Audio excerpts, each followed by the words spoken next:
Yeni bir videodan herkese tekrardan selamun aleyküm. Bugün de yine gündemdeki gelişmeleri sizlere aktarmaya devam edeceğim. Kıymetli dostlar, bileceğiniz üzere bölgemizde son dönemde yaşanan gelişmeler doğrultusunda Milli İstihbarat Teşkilatı Akademisi bir rapor yayınlamıştı. Özellikle de yayınlanan raporda Türkiye'de bundan sonraki dönemde sığınak çalışmalarına başlanması gerektiği yazmaktaydı raporda. Bugün sığınaklara ilişkin önemli gelişmeler var. Yeni detaylar, yeni düzenlemeler Çevre Şehircilik Bakanlığı tarafından paylaşılmıştı. Sizler için ülkemizde yapılması planlanan yeni sığınak düzenlemesinin öne çıkan detaylarını bu şekilde belirtmiştim. Görmüş olacağınız üzere mesela ondan fazla dairesi olan tüm binalarda sığınak bundan sonraki süreçte zorunlu hale geldi. Ameliyathane, doğumhane ve yoğun bakım birimleri artık bodrum katta ve sığınak şartlarına uygun olacaktı. Devamında işte sığınaktaki iletişimden, hepsinden böyle teker teker bahsedilmişti. Hepsini okumayacağım. Şimdi evet, ülkemizde yeni sığınak düzenlenmesi bugün itibariyle daha da netlik kazandı. Akıllarda iki tane soru işareti var. O soru işaretlerinden ilki,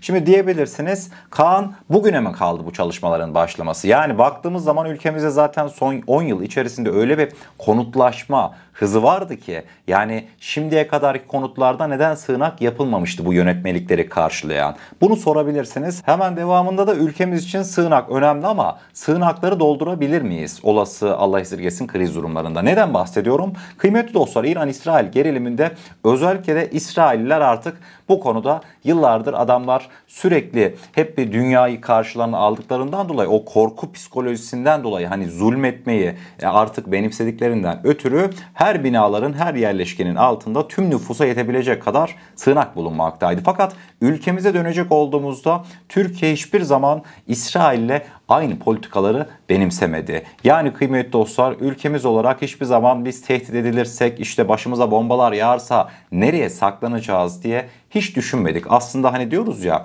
yeni mi bu düzenlemeler yayınlanıyor diye. Tüm sebebi aslında biz Türkiye olarak geçmişte bunu hiçbir zaman düşünmedik. Şahsi görüşlerimi belirtecek olursam, evet, sığınak kesinlikle ama kesinlikle bundan sonraki dönemde bulunmuş olduğumuz coğrafyaya şöyle yakinen baktığımızda bile zorunluluk, yani zaruri bir ihtiyaç. Ama sığınağa kimler girer noktasında benim düşüncelerim var. Yani evet, kadınlar, çocuklar, yaşlılar, bunlar kesinlikle olası kriz anında zaten sığınaklara inecekler. Çok güzel bir çalışma. Şimdi detaylarına baktığınız her şey düşünülmüş sığınaklarda. Ama ve lakin bizim ülkemizde, yani gidiyorum şöyle geçmişe, bir 15 Temmuz'a, yani halkımızın üzerine FETÖ'cüler tarafından, terör örgütü tarafından bombalar yağdırılırken neler gördük o an ya. Yani ben gerçekten de o görüntüleri izlediğimde bu halk mı sığınağa girecek? Ya o adam tankın önüne bedenini koydu, tankın altına yattı. Bu memlekette vatan hainlerinin kullanmış olduğu helikopterler halka acımasızca mermi yağdırmadı mı? Yani o anlar bir aklımıza geldiğinde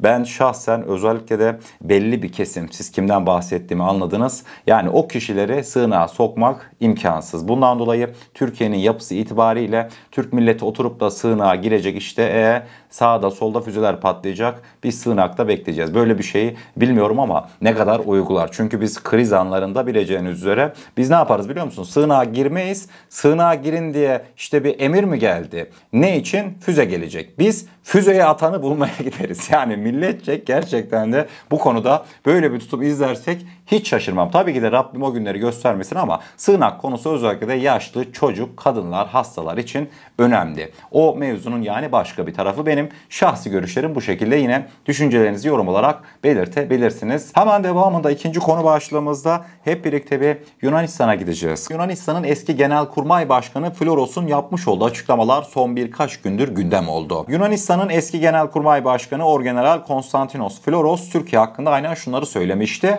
Türkiye bizim düşmanımız, Yunanistan için bir tehdit. Türkiye'nin bölgede yaptıklarından endişe etmemenin en iyi yolu kendimizi güçlendirmektir. Silahlı kuvvetler onları seyretmek için değil, kullanmak için var. Savunma sanayimiz güçlü olmalı, ancak şu anda sadece ismen var. Geride kaldık, üretebileceğimiz veya üretmemiz gerekeni üretmiyoruz Yunanistan olarak. Bu yüzden dışarıdan alıyoruz. Türkiye bizim düşmanımız, onlarla yüzleşecek silahlı kuvvetlerimiz yok diye Floros böyle bir açıklama yapmıştı. Yine dikkat etmişseniz bu cümleler emekli bir şahsın ağzından çıktı. Türkiye uçtu gitti, Türkiye'yi yakalayamadık. Biz ihtiyacımız olan şeyleri bile dışarıdan alıyoruz diyor Floros. Floros geçtiğimiz dönemlerde de Türkiye'ye, affedersiniz, köpek benzetmesi yapmıştı. İşte yanımızda bir tane havlayan mı var? Biz o havlayan eniğin kafasına vururuz. daha sonrasında havlaya havlaya tekrardan geri döner diyordu bir zamanlar Floros. Fakat bugüne geldiğimizde Türkiye ile yüzleşecek gücümüz yok, geri kaldık savunma sanayinde diye böyle açık bir ifade kullanıyordu. Floros kendisi demiş ya, biz dışarıdan alıyoruz Yunanistan olarak, kendimiz bir şeyleri üretemiyoruz savunma sanayinde diye. Şimdi işler o kadar tersine döndü ki özellikle de Yunanlar açısından çok acı bir gelişme dün yaşandı. Aslında birçoğunuz bu haberi gördü ama bu konunun üzerine tekrardan bu haberi bir işlemek isteyeceğim. Almanya'ya gideceğiz. Yani düşündüğünüz zaman Yunanistan hani dışarıdan alıyoruz eksiği gedi dedi ya.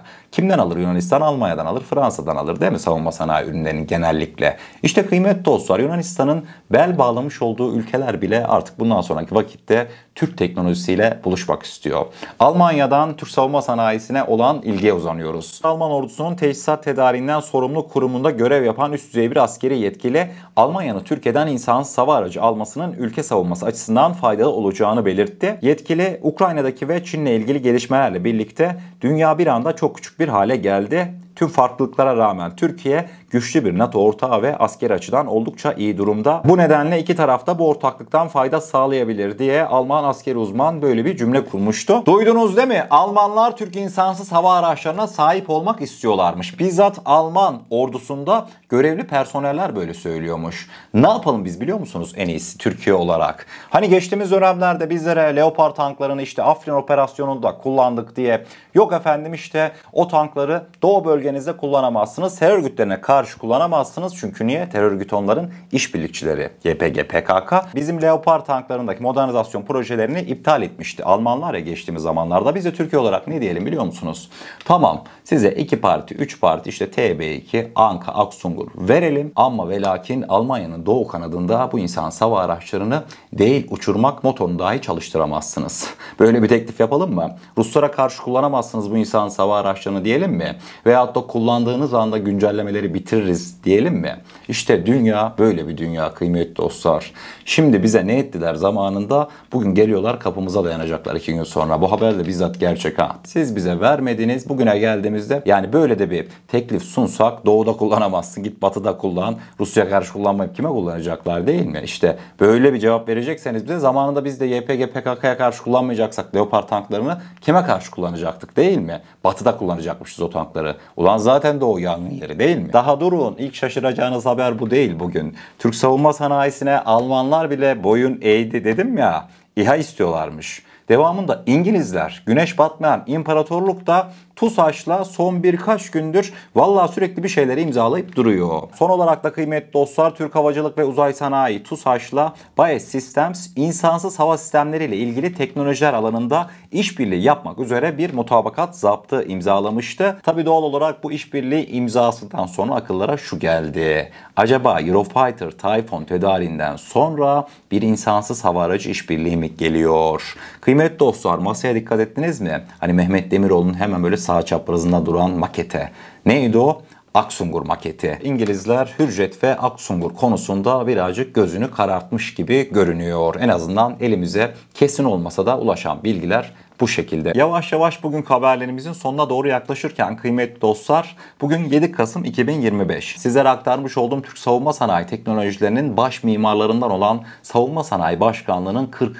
yıl dönümü bugün. 40 yıl oldu Türkiye Savunma Sanayi Başkanlığı'nı kuralı. Daha öncesinde Savunma Sanayi Müsteşarlığı'ydı. Kıymetli dostlar, tabii ki de Haluk Görgün bugüne özel çok önemli bir paylaşım yapmıştı Next Sosyal hesabında. Savunma Sanayi Başkanlığı'nın kuruluşunun 40. yıl dönümünde Delta V şirketinin bir başarıyı daha elde ettiğini duyurmuştu. Delta V hibrit yakıtlı ucuz roket motorları üzerinde çalışıyordu. Türkiye'nin Ay'a gerçekleştireceği sert iniş de Delta 5 ürünü roketle yapılacaktı. Yani şöyle diyeyim, Savunma Sanayi Başkanlığımızın kuruluşunun yıl dönümü de bence en iyi bu şekilde kutlanırdı. İnşallah bundan sonraki süreçte Delta V yani üstlendi, Türkiye'yi Ay'a sert bir şekilde ben indireceğim dedi. İnşallah bundan sonraki süreçte artık yavaş yavaş mevzu Somali'ye doğru kayacak. Tabii o taraflarda da bir curcuna var ama hiç sıkıntı etmeyin. Yani Sudan'da ne olacak? Sudan'da ne olacak, ben size bir şey diyeyim mi? Aynı böyle 2020'de Libya'da ne olduysa Sudan'da da o olacak. Oraları halledeceğiz. Daha sonrasında o bölgeler bir rahatlamaya başlayınca Somali'den ver elini uzaya. Hep birlikte güle oynaya. İnşallah o günler çok yakın diyorum ve bugün haberlerimizin sonuna gelmiş oluyoruz. Eğer kanalımıza ilk defa gelmekteyseniz kanalımıza abone olarak bizlere destek olabilirsiniz. Videomuzu da gerçekten beğenmişseniz aşağıda bulunan beğen butonuna basarsanız bizleri oldukça mutlu edersiniz. O zaman ne diyelim? Kendinize çok iyi bakın. Allah'a emanet olun. Her şey istediğiniz gibi olsun. Sağlıcakla.